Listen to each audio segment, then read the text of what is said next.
करेंगे, लोग कहेंगे फलाने व्यक्ति ने इस गांव में रहा, इतना अच्छा व्यवहार था, अच्छा वचन था, अच्छा रहन सहन था। यही है मुक्ति। मरने के बाद आज तक किसी ने देखा है कि वहाँ कहाँ पर उसका प्राणवायु है?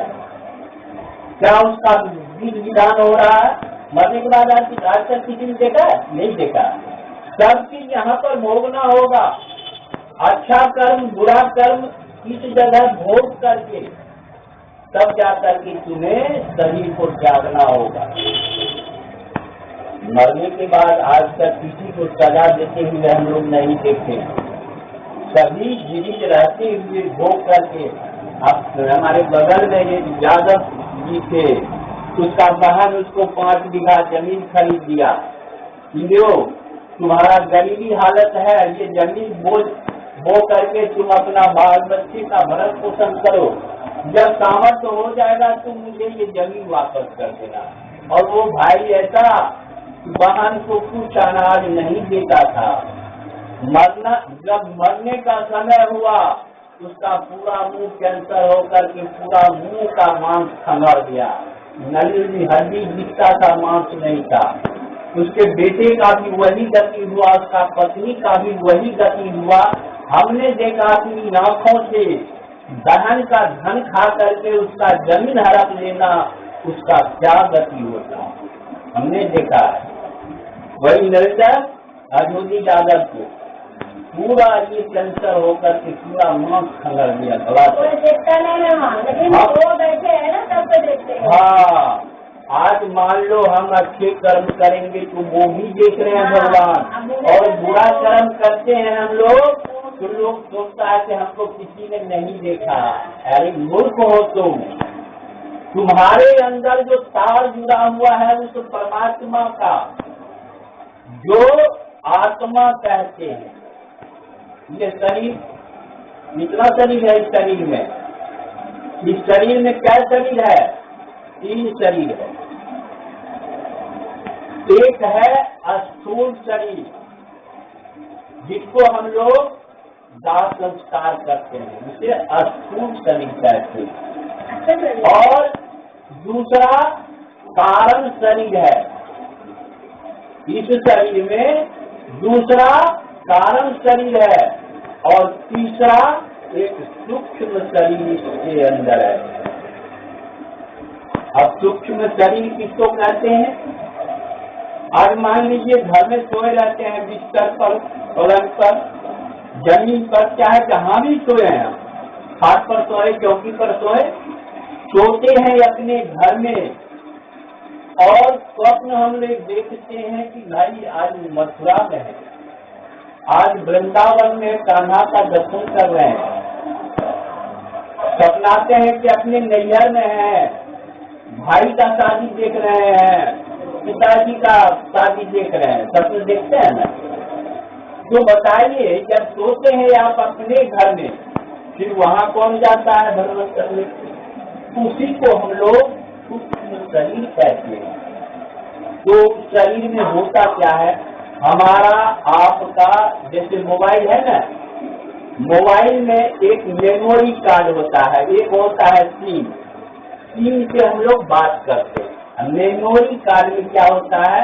हम किसी अदर व्यक्ति का फोटो खींचते हैं तो मेमोरी में ही जाके सेव होती है। हमारा आपका कर्म कुकर्म जो है उसी मेमोरी में सेव होता है। ठीक है? उस मेमोरी में जब सेव होता है, हम आप जब मर करके जाते हैं भगवान की दरबार, तो हम लोग कहते हैं ना कि कर्म को आज तक सबकी भोग करके इस धरती से जाते हैं, तो भगवान के पास हम लोग जब जाएंगे तो हमारा आपका क्या होगा? उस मेमोरी को भगवान बड़ा ऐसा टीवी लगा रखा है भगवान, और वही मेमोरी कार्ड में लगाते हैं मेमोरी कार्ड, और आपके सामने बैठा करके दिखाते हैं कि आहा तुम्हारा आहो भाग, तुमने मानव बन करके धरती पर गया, क्या क्या कर्म किया, और वह मेमोरी कार्ड लगा करके तुमको सीन दिखाएंगे कि देखो तुम जन्म से लेकर के मृत्यु तक क्या क्या कर्म किया।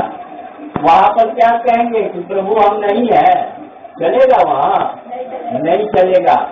खुद दिखा देगा। बस इस जहाँ पर जो कहते हैं कि भगवान विकृति में बात करते हैं, हनुमान जी साबित करके दिखाए कि हम सीना में बात करते हैं भगवान है? यह भी सत्य है कि विकृति में भगवान ब्रह्म का बात यहाँ होता है, ब्रह्म यहीं पर रहते हैं, विकृति में बात करते हैं। हनुमान जी तो जगत को दिखाने के लिए यह प्रमाणित किए हैं कि देखिए हृदय रूपी मंदिर में भगवान को विराजमान कीजिए। जिस तरह मंदिर में हम लोग भगवान को बैठाते हैं, हृदय में भी भगवान को उसी प्रकार स्थान दीजिए, भगवान का सम्मान कीजिए। आज जितना भी देवी देवता है, शिव के बाद ही किसी देवी देवता का उत्पत्ति हुआ है। अभी हम लोग 33 करोड़ देवता की बात हम लोग सुनते हैं, लेकिन रामचरितमानस में 33 प्रकार का देवता मात्र बताए रामचरितमानस। वैसे बोलचाल की भाषा में हम लोग कहते हैं कि 33 करोड़ देवता, 56 करोड़ देवता, लेकिन मात्र 33 प्रकार की देवता बताया गया है रामचरितमानस में। और हम लोग शिव चर्चा वाले जो करते हैं, दया मांगना, चर्चा करना, जैसे मैं बता रहा हूँ भगवान अपने गुरु की कथा, और नमः शिवाय के गुरु को प्रणाम करते। प्रणाम करने के लिए आप लोग को खुद विचार होना चाहिए। प्रणाम कहाँ किया जाता है? सर में, शरीर में नहीं, पैर में। अब बताइए, हर मानव के अंदर ब्राह्मण है, क्षत्रिय है, वैश्य है और शूद्र है ना? प्रत्येक व्यक्ति के शरीर में है। और हम लोग जाति विभाजन करते हैं कि डोम है तो वो शूद्र है, चमार है तो वो शूद्र है। हर व्यक्ति के अंदर शूद्र है, हर व्यक्ति शूद्र है। जैसे कोई एक पिता को 4 संतान होते हैं, एक पिता 4 संतान को पैदा करते हैं। जो ज्यादा ज्ञानी है वो ब्राह्मण का है, जो समाज का रक्षा करने वाला, जो देश का रक्षा करने वाला, उसको क्षत्रिय। ब्राह्मण इसको बताया, रक्षा करने वाले हाथ को क्षत्रिय बताते हैं। और ये बिजनेस करता है, इसको वैश्य कहा गया, बनिया कहा गया। ये बिजनेस करने वाला है, पेट को बनिया बताया गया और पैर को शूद्र कहा गया। और विचार कीजिए, अगर हम लोग पैर नहीं होता तो ये शरीर का भार किस पर रहता? इसलिए शूद्र का ज्यादा महत्व होता है। ये तीनों का, ये शूद्र क्यों कहा गया इसको? ये मूर्ख था, सबका सेवा करने में लगा रहा, सबका बेदारी करने में लगा रहा, इसलिए चरण को शूद्र का उपाधि मिला। और सबसे उत्तम क्या है? वैश्य, बनिया। बनिया क्या करता है? बिजनेस करता है। और ये अगर ये वैश्य नहीं रहेगा, बनिया नहीं रहेगा, तो इस सारा शरीर हमारा कोई काम का रहेगा? कोई काम का रहेगा? अब बनिया कैसे है? हम लोग जो भी भोजन ग्रहण करते हैं कहाँ जाता है?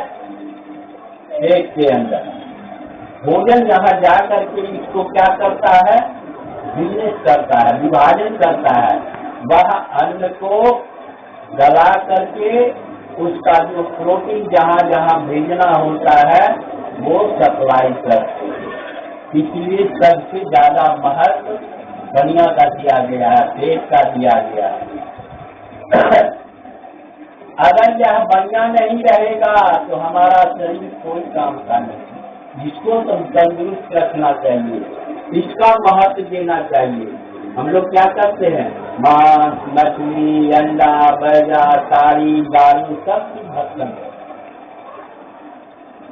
जबकि ग्रंथ उठा करके देखिए, मानव किसी ग्रंथ में नहीं है कि मानव बनता है। लेकिन हम लोग